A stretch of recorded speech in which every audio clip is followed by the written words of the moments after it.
Jour après jour, je continue à vous partager les 8 règles de l'archange Uriel, le chemin de l'éveil intérieur qui a été offert par l'archange Uriel à la nation essénienne à travers les psaumes de l'archange Uriel, et notamment son psaume 136 où justement là il amène la science de ces 8 règles et l'intelligence qu'il y a derrière. Je vous en ai parlé dans les précédentes vidéos. Aujourd'hui, je vais vous parler de la 5e règle. Donc voici la 5e règle de l'archange Uriel. Apprends à regarder les choses telles qu'elles sont et non pas telles que tu souhaites les voir ou les comprendre. Donc cette règle, on entre dans un degré supérieur. Parce que dans les premières règles, on est toujours dans le côté, il y a premièrement le côté de vouloir vivre aux yeux des autres, c'est dans la première règle. Donc ça, c'est de vouloir vivre comme un matérialiste. Ensuite, la deuxième règle, on est dans le côté spirituel. Après, on entre finalement dans le côté magique, à travers toutes les règles qui sont après la deuxième règle, la 3e, 4e et la 5e dont je vous parle aujourd'hui. On entre dans l'aspect magique. Et là, il dit, c'est comme un aspect fondamental du chemin de la lumière, c'est-à-dire c'est une clé pour l'éveil, pour ouvrir les portes des mondes supérieurs. C'est d'apprendre à être neutre dans son regard, à voir les choses dans la vérité. Parce qu'une mauvaise habitude qu'ont pris les hommes, et ça c'est des siècles de mauvaise éducation, de croyances, de concepts, et c'est beaucoup vraiment des croyances en fin de compte. Les croyances qui ont été inculquées de génération en génération, qui bien souvent sont de la superstition, des croyances, des concepts qu'on nous a inculqués.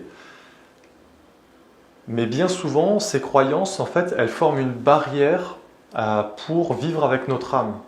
Parce que certaines croyances vont nous limiter dans une certaine vision du monde, dans un certain mode de vie, qui ne va pas nous laisser respirer avec la grandeur et retisser un lien avec notre âme et avec notre être éternel.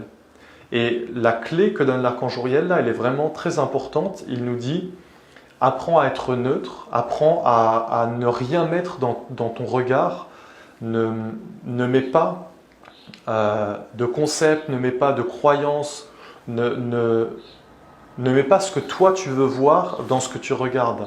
Car bien souvent, c'est ce qu'on fait.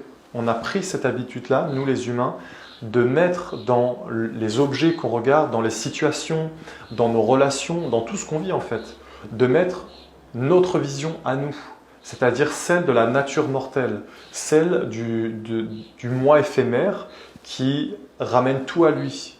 Et si vous prenez par exemple d'une situation, d'un événement, vous demandez à 100 personnes différentes, vous allez avoir 100 réponses différentes.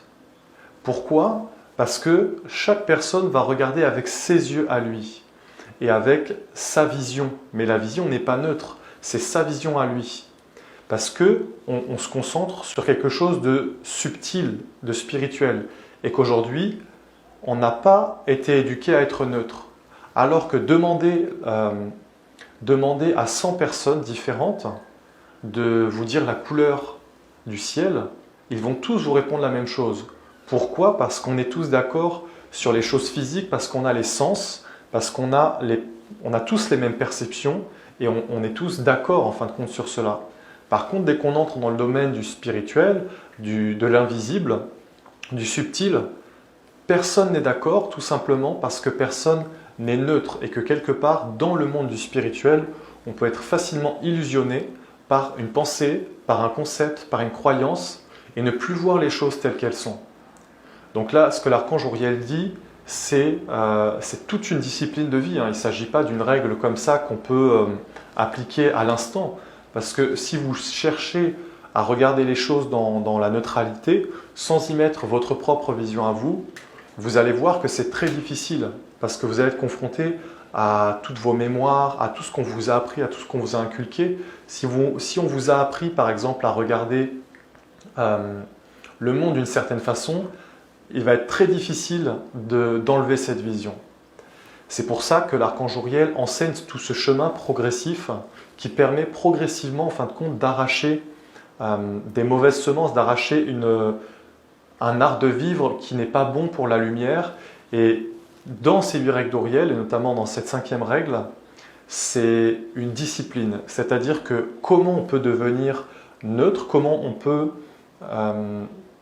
arriver à devenir pur dans son regard, c'est par une discipline de vie quotidienne. C'est par exemple de regarder une montagne et de rien mettre dans son regard, de regarder un arbre, de regarder la rivière.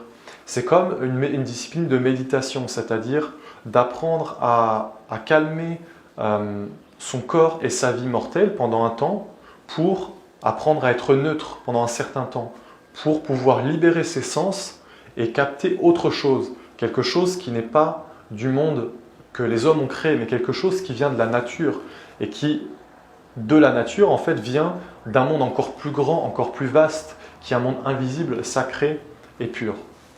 Donc cette 5e règle, elle veut amener le disciple de la lumière à réveiller des sens innés par la neutralité, en devenant neutre et pur dans le regard.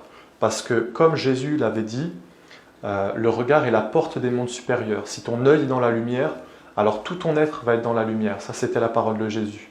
Et l'archange Uriel veut nous amener dans la réalité de cet enseignement en le pratiquant. Alors, si tu veux aller dans ce sens-là, tu peux faire cette expérience, cet exercice, d'aller dans la nature et de regarder, par exemple, un arbre, une fleur, n'importe quoi, une rivière, un cours d'eau, un lac, ce qu'il y a, ce que tu trouves, un animal, et d'être neutre, d'essayer en tout cas d'être neutre, c'est-à-dire d'essayer de ne mettre aucune pensée, aucun sentiment, aucun désir, aucune croyance, de ne pas faire intervenir en fin de compte l'intellect, et de juste être là, et d'être neutre. Et tu vas voir peut-être que si tu fais cet exercice, c'est très difficile, mais tu vas voir aussi que peut-être qu'une lumière, si tu arrives à le faire, une autre lumière va venir t'éclairer et va te montrer autre chose, va te montrer que, par exemple, ce que tu regardes, ce n'est pas ce que tu t'imaginais. Un arbre, ce n'est pas seulement un arbre. Un animal, ce n'est pas seulement un animal. Mais que derrière l'arbre, derrière l'animal, derrière la montagne, il y a une intelligence divine, il y a un monde supérieur, il y a des dieux, en fait, des divinités. C'est ce que les Égyptiens avaient vu, en fait. Toute leur civilisation était bâtie là-dessus. Et si tu commences à faire des exercices comme ça, de méditation, de contemplation, et que tu essayes de vider tes yeux et ton regard, tu vas commencer, si tu persévères dans cette pratique et que tu es dans la concentration, tu vas commencer à voir que derrière le décor physique et que derrière les concepts qu'on a mis sur les arbres, sur la montagne, sur le soleil, sur le ciel, sur tout ce qu'on voit et sur tout ce qui existe, qu'il y a un autre monde et que lorsque tu regardes des êtres de la nature, tu peux voir des divinités, tu peux voir des êtres universels, grands, que l'animal que tu vois, qui marche ou qui vole sur la terre, c'est le fruit, la création d'un Dieu.